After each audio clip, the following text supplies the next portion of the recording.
নেশাদার দ্রব্য মহাপাপ। বিড়ি, তামাক, জর্দা, সিগারেট, গুল সবই নেশাদার দ্রব্য। যারা খায় তারা বলছে মাকরু। মাকরু মানে খারাপ। তো হুজুর খারাপ খায় আর আমাদের এমামতি করে, ওটা আরবি শব্দ। কিন্তু ওই দিক থাক, আল্লাহ রসুল বলেছেন মাসকারা কাথিরহু ফাকালিলহু হারাম। যেই জিনিস বেশি খেলে বিবেকের ক্ষতি হবে তার কমও হারাম, এইটা হাদিস আল্লাহ রসুলের। তো যারা বিড়ি, সিগারেট, জর্দা খায় তাদেরকে হাফ কেজি জর্দা এখন খাইয়ে দেন তো দেখি। এবার পাপ তিনটা মনে রাখতে হবে। এক, নেশাদার দ্রব্য পান করা। দুই, মেয়ে নাচানো। তিন, বাদ্যযন্ত্র। মনে থাকবে না মনে হয়? বিপদ তিনটা কি? এক, ভূমিকম্প। দুই, আকার আকৃতি পরিবর্তন। তিন, সমস্যা।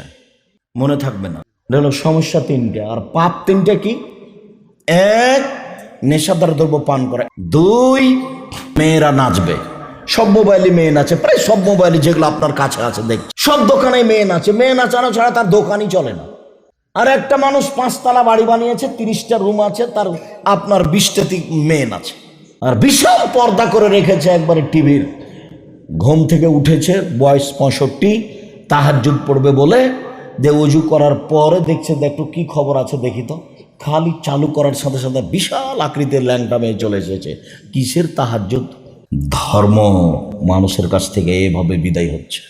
আমার জীবনে বড় ভয়, আল্লাহ রাসূল বলছেন আমার জীবনে বড় ভয়, আমার উম্মত গোপন পাপে লিপ্ত হবে, এটাই আমার ভয়। আমার উম্মত গোপন পাপে লিপ্ত হবে, এটাই আমার ভয়। আমার উম্মত গরিব হয়ে যাবে, এ কথা আমি ভয় করি না। আমার উম্মত গোপন পাপে লিপ্ত হবে, এটাই আমার ভয়। প্রায় পুরুষ নারী জেনা করে গোসলখানায় ঢোকে। প্রায় পুরুষ নারী মোবাইলে প্রেমের গল্প করে, স্বামী যখন বাড়িতে থাকে না, স্ত্রী যখন বাড়িতে থাকে না।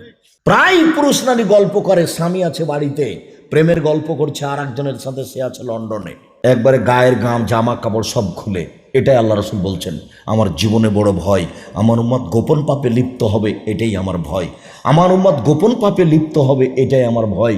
মোবাইল একদিন বের হবে, এরকম ব্যবস্থা হবে তার জানা ছিল না, কিন্তু তিনি ভবিষ্যৎবাণী করে গেছেন আমার উম্মত গোপন পাপে লিপ্ত হবে, এটাই আমার ভয়।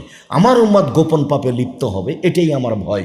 আমার উম্মত গরিব হয়ে যাবে, নিঃস্ব হয়ে যাবে, এ ভয় আমি করি না।